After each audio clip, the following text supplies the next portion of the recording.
नमस्कार। मैं last part 50वें part के बाद करीब 10 दिन के अंतराल पर आपके सामने पार्ट 51 लेकर उपस्थित हुआ हूँ। 50वें पार्ट में मैंने लखनऊ की एक बहुत ही दर्दनाक घटना का जिक्र किया था और आज भी एक बहुत ही सनसनीखेज घटना का जिक्र करूंगा जो मेरी वहाँ तैनाती के दरमियान हुई थी, जब मैं वहाँ एसपी सिटी के रूप में तैनात था।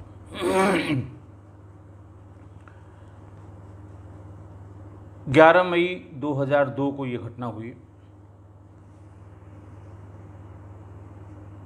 लखनऊ के मानक नगर थाने में, मानक नगर कि रेलवे कॉलोनी के जो क्वार्टर्स हैं उसमें तनवीर अख्तर नाम का एक खिलाड़ी रहता था, क्रिकेटर था। रहने वाला मूल रूप से ये प्रतापगढ़ था। प्रतापगढ़ की रेलवे कॉलोनी में ए 34/6 में वो अपने पिता कासिम और भाई बहनों के साथ रहता था। अच्छा खेलता था और 95 में वो जूनियर भारतीय क्रिकेट टीम में चयनित होने के बाद श्रीलंका और वेस्ट इंडीज़ के दौरे पर भी गया। वो मीडियम पेसर था और बहुत ही उभरता हुआ क्रिकेटर था। उसकी इस प्रतिभा को पहचानते हुए रेलवे ने उसको लोको शेड में खलासी के पद पर नौकरी दे दी। इसी वजह से वो आकर मानक नगर में रहने लगा। मानक नगर में उसके एक मित्र चंद्रभान कुमार सरोज, जो केंद्रीय विद्यालय में अध्यापक थे और उनके नाम एक आवास आवंटित था, वो अकेले रहते थे। उसने उनके पास ही रहने की इच्छा जताई और कहा कि साहब मैं यहीं रह के ऑफिस देखूंगा और शाम को मैं अपनी प्रैक्टिस करूंगा। अगले नेशनल्स के जो कैंप होने हैं उसमें मुझे जाना है, पार्टिसिपेट करना है। अब की बार जो टूर है ऑस्ट्रेलिया और इंग्लैंड का, उसमें हमें अपना सिलेक्शन लेना है। सरोज साहब का ये कहना था, जो टीचर थे, कि बहुत ही प्रतिभाशाली, बहुत ही लगनशील क्रिकेटर था। 11 मई की बात है कि सुबह 10 बजे वो सरोज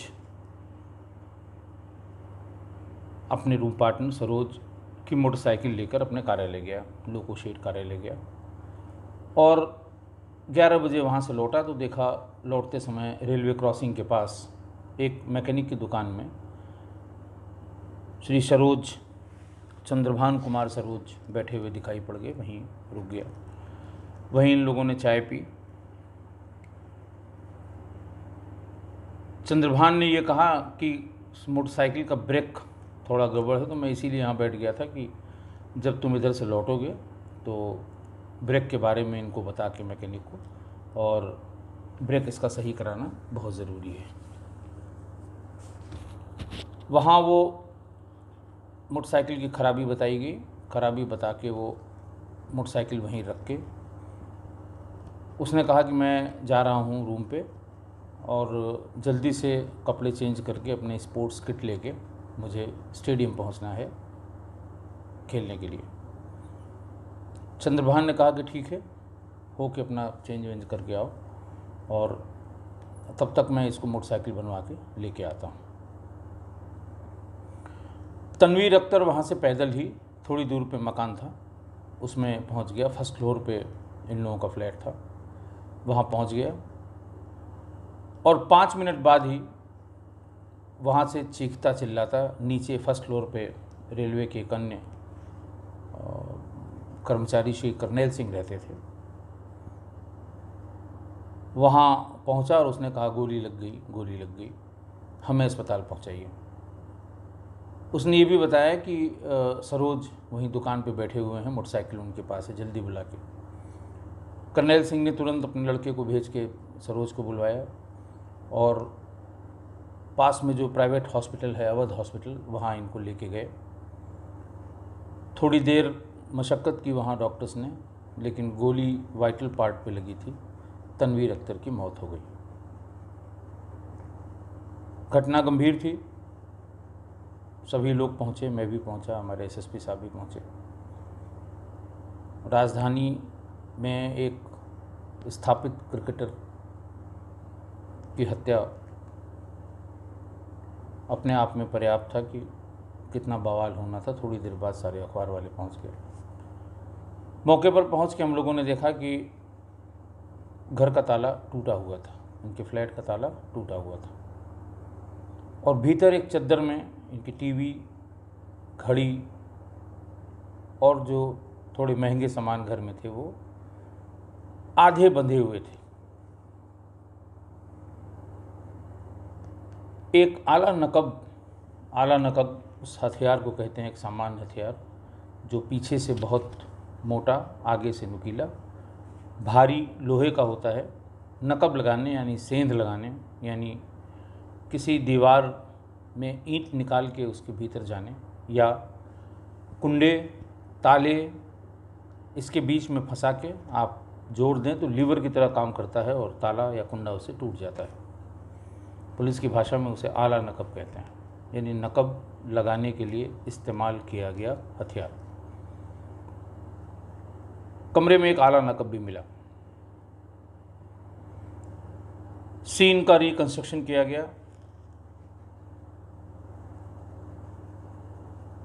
कि क्या हुआ होगा। कर्नैल सिंह साहब से पूछताछ की गई, चंद्रभान सरोज से पूछताछ की गई। उन्होंने पूरी घटना बताई कि साहब ऐसे ऐसे हम लोग मिले, लौटते समय गाड़ी का ब्रेक ख़राब था, मैंने पहले ही बता दिया था कि लौट के आना, गाड़ी ठीक करा लेंगे, ब्रेक थोड़ी कम लग रही है और मैं वहाँ दुकान पे बैठा रहूँगा। ये लौटते समय दुकान पे बैठे, मैंने देख लिया इनको, इन्होंने भी देख लिया। काफ़ी देर हम लोग वहाँ रहे, चाय पी। फिर इनके प्रैक्टिस का टाइम शुरू हो गया था। सामान्य रूप से सुबह ये ऑफिस जाते हैं, थोड़ी देर ऑफिस का काम करके या हाज़िरी लगा के जो भी फॉर्मेलिटीज़ हैं वो पूरा करके आ जाते हैं और फिर 1 बजे से अपनी प्रैक्टिस पे चले जाते हैं। शाम को लौटते हैं 6-7 बजे। ये रेगुलर का उनका रूटीन था। अब ये समझ में नहीं आया कि ये प्राइमा फेसी तो ये लग रहा था कि कॉलोनीज़ में जैसे होता है, ताला बंद देखा चोरों ने और ताला तोड़ा, भीतर घुस गए, सामान निकाला और लेके चले गए। काफ़ी मशक्क़त के बाद ये भी पता लगा कि एक पुरानी टेम्पो वो घटना के समय फ्लैट के नीचे, यानी उस ब्लॉक में नीचे की तरफ खड़ी थी, लेकिन घटना होने के तुरंत बाद वो वहाँ से गायब हो गई। अंदाज यही लगा कि ये कोई सामान्य चोर थे। ये लोग भीतर सामान जो चोरी कर रहे थे, जब ताला तोड़ लिया होगा, भीतर जाके सामान सारा इकट्ठा करके चद्दर में बांध के और वो नीचे ले जाते, टेम्पो में रखते और चले जाते। इसी बीच तनवीर अख्तर आ गए। सबसे पहले उसने दरवाजे का ताला टूटा हुआ देखा होगा, क्योंकि चाबी उसके पास थी। भीतर घुसे होंगे और भीतर जो भी संख्या में 1 या 2 चोर रहे हों, उन्होंने देखा होगा और सामान बांधते हुए देखा होगा। एथलीट, मतलब शरीर की मजबूती में कोई कमी नहीं थी, क्रिकेटर था, उनसे हाथापाई की होगी। हो सकता है उनमें से किसी एक को, या अकेला रहा हो तो उसी को दबा लिया, लेकिन अपने को बचाने के लिए या अपनी बचत के लिए उसने तमंचे से फायर किया, जो उसके सीने में लगी और अल्टीमेटली उसकी डेथ हो गई। आप समझ सकते हैं कि इस तरह चोरी करने वाले गिरोह, ये सभी अपने अपने जहाँ लोग रहते हैं उनके आसपास इस तरह की घटनाएं होती हैं। लोग सो रहे हैं, रात में नकब लग गई या ताला टूट गया, और चोर भीतर घुसे। चुपचाप उन्होंने चोरी की। अभ्यस्त होते हैं, न तो ताले के टूटने की आवाज़ आएगी, न दरवाजे की खट होने की आवाज़ आएगी, न अलमारी के टूटने की आवाज़ आएगी। आदमी सोता रहेगा और वो सारा सामान बांध के ले जाएंगे। दूसरी स्थिति ये है कि ये लोग घूम घूम के देखते रहते हैं कि कहाँ पर मकान में ताला लगा हुआ है। 1-2 दिन रेकी किया और ये देखा कि एक ही टाइम पे अगर वहाँ हमेशा ताला लगा रहता है, और ये अंदाज़ लगा लिया कि ये ऑफिस जाने वाले लोग हैं, ऑफिस से 5 बजे के पहले नहीं आएंगे, तो इत्मीनान से ताला तोड़ा। ताला तोड़ के सामान पार किया और चले गए। पुलिस के सामने फिर वही बड़ा चैलेंज। आप जानते हैं कि जो ऑर्गेनाइज क्रिमिनल्स जो घटना करते हैं उनको ट्रैक करना उतना कठिन नहीं होता, क्योंकि अपराध करने के तरीके, इस्तेमाल किए गए जो पिस्टल है, रिवॉल्वर है, जो हथियार है जो इस्तेमाल किया गया है, उसकी बोर, पहले हुई घटनाएं, इन सब को इकट्ठा करके आदमी अंदाज़ लगा लेता है कि ये गैंग होगा। और अगर सही गैंग न भी पकड़ा गया, जैसे एक गैंग के आदमी पकड़ गए, तो वो जानते हैं कि उनके राइवल गैंग्स कौन कौन हैं। वो इशारा करते हैं, भले 2 दिन 4 दिन 6 दिन लगे, लेकिन ऑर्गेनाइज क्रिमिनल्स बड़ी हत्याओं के, जैसा कि मैंने इसके पहले के और एपिसोड्स में बताया है, कि ज़्यादातर केसेस में पकड़े गए। लेकिन चोरी, झपटमारी जैसे महिलाओं के चेन छीनने की घटनाएं होती हैं, पॉकेट मारी यानी पिक पॉकेटिंग, इसके जो अपराधी हैं इनकी पहचान और इनका खुलना बहुत बहुत बहुत ही मुश्किल होता है।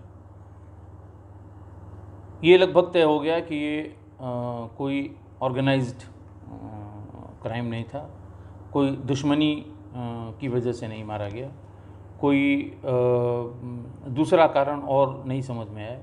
बहुत स्पष्ट था, टूटा हुआ ताला वहाँ था, टूटा हुआ कुंडी वहीं थी, आला नकब वहीं था, सामान इकट्ठा किया गया था, घड़ी की चद्दर में बांधा जा रहा था।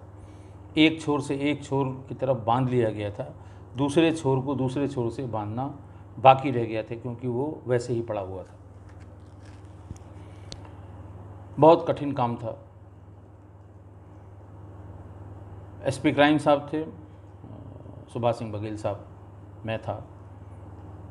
सारे लोगों ने मिलके टीमें बनाई और सबसे पहले कोशिश की ये जानने की कि आखिर नकबजन यानी चोरी करने वाले, अच्छा, इनकी पकड़े जाने का भी या इनको आइडेंटिफाई करने का भी बड़ा मुश्किल तरीका है। अगर ये कोई सामान ऐसा ले गए हैं जो मार्केट में कहीं किसी वजह से बरामद हो गया, सपोज़ करिए इन्होंने टीवी कहीं बेची, पुलिस को ये खबर मिल गई कि साहब ये चोरी की टीवी बेच रहा है। मान लिया कोई ख़रीदने आया, उसने कहा साहब हमको इसकी रसीद दे दीजिए, हमें ये दे दीजिए। वो बताएगा नहीं साहब रसीद नहीं है, सेकंड हैंड का है, उसे डाउट होगा, पुलिस को इन्फॉर्म करेगा। तो चोरी का सामान मतलब ये दूसरे एंड से चोर पकड़ के चोरी का सामान बरामद करना मुश्किल होता है। चोरी का सामान बरामद करके चोर तक पहुंचना, ये ऐसे केसेस में, नकबजनी के केसेस में यही जनरली होता है जब हम चोरों के गैंग तक, नकबजनों के गैंग तक पहुंचते हैं। तो जो भी आर्टिकल बाज़ार में बेचा गया है उसका जब पता लग जाता है तो वो किससे ख़रीदा गया इसका पता करते हैं बेचने वाले से, और फिर वहाँ तक पहुँच के फिर ये अपराध का खुलासा होता है। और आप देखते हैं कभी कभी जब ये नकबजनों के गैंग बरामद होते हैं तो कई चोरियाँ एक साथ खुलती हैं। बहुत ढेर सारा सामान जो पहले के ज़माने में, उस समय 2000 से 2005 तक टीवी बड़ा महंगा आइटम हुआ करता था, और टीवी वो सामान वाला टीवी था। उस समय ये स्लिम वाले टीवी नहीं आए थे, स्मार्ट टीवी नहीं आए थे जो वॉल पे हैंग कर दिए जाते हैं, वो डिब्बे वाले टीवी ही हुआ करते थे, लेकिन वो भी बहुत महंगे होते थे। तो चोरों के निशाने पे वो टीवी होते थे, क्योंकि उस समय जो मेजॉरिटी पॉपुलेशन थी उसके पास टीवी हुआ नहीं करती थी, छोटी टीवी ख़रीदते थे। और अगर बड़ी टीवी देखनी है, और इसमें बहुत तेज़ी से प्रोग्रेस हुआ इस मार्केट में, धीरे धीरे टीवी की क्वालिटी अच्छी होती गई। तो लोगों ने जो पुरानी टीवी को डिस्पोज ऑफ करके नई टीवी लेनी शुरू की। अब वो पुरानी टीवी सेकेंड हैंड के मार्केट में चली जाती है, जहाँ कम दाम में और लोगों को उपलब्ध हो जाती, इसलिए उसकी रीसेल वैल्यू ज़्यादा थी। और उस ज़माने में एक टीवी की ब्लैक मार्केट में या जो चोरी के कबाड़ की मार्केट है, उसमें उसकी कीमत 8,000 से 10,000 हुआ करती थी। और उसको बेचने वाले लोग भी उसे 10-12 हज़ार 15 हज़ार में, बहुत महंगी अफ्ट्रान की टीवी, अगर आपको ध्यान हो, जब शुरू में आई थी, जब 80 से 85 के बीच में टीवी बिकनी शुरू हुई तो बहुत महंगी मिलती थी। हालांकि साल 2 साल में ही इसका दाम बहुत कम हो गया था, क्योंकि फिर बहुत ढेर सारी ब्रांड वहाँ आ गई थी। कोशिश की गई कि पिछले दिनों में जो जनपद के अलग अलग थानों में रिकवरी हुई है, खासकर चोरों से संबंधित रिकवरी हुई है, उनको डॉक्यूमेंट किया जाए और उनसे देखा जाए। ऐसे करीब 30 या 35 मामले वहाँ आलमबाग, मानक नगर, कृष्णा नगर, जो उस तरफ का इलाका है जहाँ ये घटना हुई थी, उससे 10, 20, 25 किलोमीटर के इलाके में थानों पर दर्ज जो FIR हैं चोरी की या उसके बाद उसकी रिकवरी की, वो ऐसे लोगों को तलाशा गया, धीरे धीरे करके उठाना शुरू किया गया, पूछताछ करनी शुरू की गई, लेकिन उससे बहुत ज़्यादा पता नहीं लगा। जो तनवीर को जानते होंगे या जो बाकी लोगों की जानकारी में होगा, जो उस समय लोग अखबार को, टीवी को परसू करते होंगे, तो उन्हें याद होगा कि इसकी हत्या पे बहुत बखेड़ा हुआ था, बहुत बवाल हुआ था, और तमाम जो खेल से संबंधित संगठन हैं वो लामबंद हुए थे, और थोड़ी सी राजनीतिक अस्थिरता का दौर था, पुलिस पे फिर बहुत प्रेशर था। दूसरा ये था कि पुलिस की और जिम्मेदारी इसलिए बनती थी कि तनवीर 4 भाई बहनों में 2 भाई 2 बहन थे। एक भाई इनका जावेद अख्तर, वो यूपी पुलिस की टीम में हॉकी का प्लेयर था, और उस समय उसका बड़ा नाम हुआ करता था। इसके गोली लगने की सूचना मिलते ही वो भी आ गए जहाँ भी तैनात थे, और फिर सब लोगों ने मिलके कोशिश की कि भाई ये इसका जावेद का भाई है और अनायास अनाहक मारा गया है, इसका खुलना बहुत ज़रूरी है। हो सकता है प्राइमा फेसी जो हम लोग समझ रहे हैं चोरी की वारदात होते समय इसका पहुंच जाना इसकी मौत का कारण है, हो सकता है इससे इतर कोई बात निकले, इससे अलग कोई बात निकले। धीरे धीरे 20 दिन हो गए, 25 दिन हो गए, 1 महीने हो गए, तमाम जितने चोरी के पुराने अभियुक्त थे, नए अभियुक्त थे, मौके पे पकड़े गए लोग। जब लखनऊ से ये बात नहीं बनी तो एक बड़ी सीजबल फ्लोटिंग पॉपुलेशन रोज़ की रोज़ लखनऊ में आसपास के जनपदों से आती है, जो यहाँ पर रोज़गार की तलाश में आते हैं। शहर में जहाँ जहाँ लेबर मंडियाँ हैं, वो वहाँ पर एक तो हज़रतगंज में ही है, बहुत बड़ी मंडी है, नरही में लगती है, दूसरी 12 बिरवा पे लगती है, तीसरी मंडी सिंचाई कॉलोनी में PGI से पहले वहाँ लगती है, जहाँ सवेरे सवेरे अगर आप देखेंगे तो हज़ार लेबर आता है। तो ये फ्लोटिंग पॉपुलेशन है, दिन में आता है, दिन भर मजदूरी का काम करता है और शाम को चले जाते हैं। ये हरदोई, सीतापुर और लखीमपुर खीरी के ज़्यादा लोग होते हैं यहाँ पर। पास के जनपदों में थोड़े से बाराबंकी और कम संख्या में रायबरेली के लोग भी यहाँ आते हैं। सवेरे फिर कोशिश की गई कि मंडियाँ जहाँ लगती हैं वहाँ इनको तलाश किया जाए। आसपास के जनपदों से भी ऐसे लोगों की सूची मांगी गई जो नकबजनी के मौके पे कभी पकड़े गए हों या नकबजनी के केसेस में माल बरामद होने के बाद जिनकी शिनाख्त हुई हो और जो जेल गए हों, लेकिन कुछ पता नहीं लगा। और प्रेशर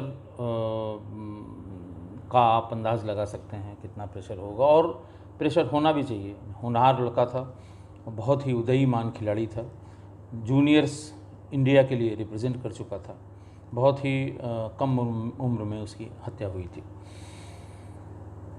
फिर इसकी टीमें बनाई गई कि साहब अलग अलग जनपदों में कैंप करें, आप जब यहाँ का नहीं पता लग रहा है तो अलग अलग जनपदों में कैंप करें। मैं फिर बार बार रिट्रीट करता हूँ इस बात को कि CCTV उस समय नहीं थे।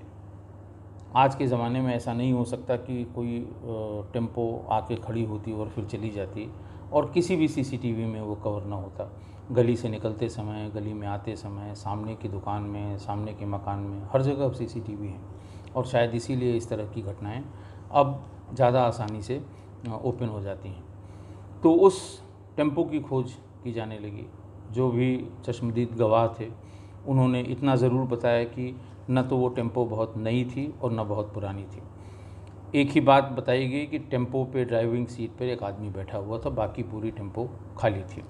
इससे ये अंदाज़ लगाना मुश्किल हो रहा था कि कमरे के भीतर यानी फ्लैट के भीतर एक आदमी गया था या दो आदमी गया था, लेकिन ज़रूर गए और ज़रूर उसी टेम्पो का इस्तेमाल किया गया। फिर टेम्पो स्टैंड पर जो भी शहर के बड़े, उस समय ये ई रिक्शा नहीं चलते थे, तांगा और टेम्पो स्टैंड केवल दो ही स्टैंड हुआ करते थे, और तीसरा सरकारी बस के रोडवेज़ के बस अड्डे हुआ करते थे।